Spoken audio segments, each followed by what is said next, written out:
Good morning student. आज आपका class 10th का द्विघात समीकरण, जिसमें मैं आपको बताऊंगा मूल ज्ञात करना, मूलों की प्रकृति, विविध कर ज्ञात करना इत्यादि इत्यादि। तो मूल कैसे ज्ञात करते हैं इसको देख लीजिए। बहुत ही आसान टॉपिक है स्टूडेंट। क्लास 9th में आपको बताया गया है गुणनखंड करना, तो वही करते हैं। जैसे आपको दिया गया है 2x² - 5x + 3 = 0 के मूल ज्ञात करो। तो गुणनखंड करते हैं स्टूडेंट। गुणनखंड करने के बाद में आपको आंसर प्राप्त होता है 2x - 3 एक ब्रैकेट में, और दूसरे ब्रैकेट में आपको प्राप्त होता है x - 1। ये = 0 ऐसे ही लिखते जाएंगे आपको, क्योंकि मूल ज्ञात करने हैं। अब 2x - 3 = 0 एक बार लिखेंगे तो 2x - 3 = 0। ये 3 इधर आएगा तो 2x = 3 हो जाएगा, और x बराबर हो जाएगा स्टूडेंट 3/2। फिर दूसरी बार लिखेंगे x - 1 = 0, तो x - 1 = 0, तो x = 1। यानी आपके जो दोनों मूल हैं वो एक मूल आपका 3/2 है और दूसरा मूल आपका 1 है। यानी 3/2 तथा 1 समीकरण 2x² - 5x + 3 = 0 के मूल हैं।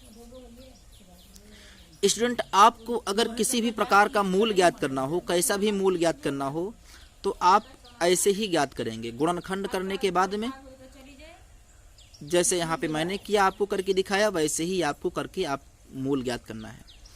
अब स्टूडेंट मैं आपको बताता हूँ मूलों की प्रकृति ज्ञात करना।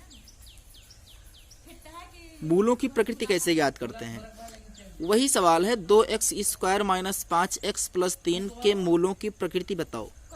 मूलों की प्रकृति का मतलब मूल वास्तविक हैं या वास्तविक नहीं है। तो मूलों की प्रकृति ज्ञात करना हो, विविध कर ज्ञात करना हो, k का मान ज्ञात करना हो, उसके लिए आप फार्मूले इसी का उपयोग करते हैं। d = b² - 4ac। सूत्र आपका है d = b² - 4ac। ध्यान दीजिएगा, मूलों की प्रकृति ज्ञात करने के लिए d = b² - 4ac का उपयोग करते हैं। a बराबर कितना है स्टूडेंट? 2, b बराबर -5, c बराबर 3, वही मैंने यहाँ पे लिखा। फिर b² यानी b के जगह पे -5 का वर्ग -4 गुणे a यानी 2 गुणे c यानी 3, -5 का वर्ग यानी 25 -4 दूना 8 त्रिक 24। 25 में से 24 गया स्टूडेंट, बचेगा 1, और 1 में कोई निशान नहीं लगा, यानी इसलिए ये पॉजिटिव होगा, प्लस में होगा। स्टूडेंट, जब मान आपका पॉजिटिव आता है यानी प्लस में आता है तो मूल वास्तविक होता है, और जब आपका मान प्लस में नहीं आता है, माइनस में आता है, जब आपकी वैल्यू माइनस में आती है, निगेटिव में आती है, तो आपके मूल जो है वास्तविक नहीं होते हैं। आपको मूलों की प्रकृति अगर ज्ञात करना होगा तो इसी प्रकार ज्ञात करेंगे। अगर यहाँ पे माइनस में आंसर आता है तो मूल वास्तविक नहीं है लिखना है, अगर यहाँ पे प्लस में आंसर आता है तो मूल वास्तविक है लिखना है, अगर 0 आंसर आता है तब भी मूल वास्तविक है। अगला एग्जाम्पल मैं आपको बताऊंगा स्टूडेंट, विविध कर ज्ञात करने के लिए वही सवाल है। विविध कर ज्ञात करने के लिए भी वही फार्मूला लगेगा। d = b² - 4ac, a = 2, b = -5, c = 3। Formula वही रहेगा, d = b² यानी -5 का वर्ग -4 गुणे a यानी 2 गुणे c यानी 3। 25 में से 24 गया 1, यानी विविध कर d = 1। विविध कर आपका 1 आया, यही आपका आंसर है। उसके बाद में आप देखते हैं स्टूडेंट k का मान। k का मान कैसे ज्ञात करते हैं? 3x² - 4x + k का मूल वास्तविक है, तो k का मान ज्ञात कीजिए। सूत्र आपका लगेगा b² = 4ac, b² = 4ac। तो b² a वही रहेगा 3, b रहेगा -4 और c रहेगा k। यहाँ पे लिखना हम भूल गए हैं, वैसे लिख देते हैं। ए बराबर 3, बी बराबर -4 और सी बराबर के। यही वैल्यू रखते हैं इसमें। -4 का वर्ग बराबर 4 गुणे ए का मान गुणे सी का मान रखते हैं। इसका वर्ग हो जाएगा 16 इज इक्वल 4 तियाँ 12 के। तो के इज इक्वल हो जाएगा स्टूडेंट 16/12, क्योंकि ये 12 इधर आएगा तो बटे में हो जाएगा, तो ये हो जाएगा 16/12। इसको सरलतम रूप में लिखने पर यानी सिंपलीफाई करने पर इसका आप 4/3 पाते, यानी के का मान आपका 4/3 है। के का मान आपका 4/3 है। इसी प्रकार आप के का मान ज्ञात करते हैं स्टूडेंट।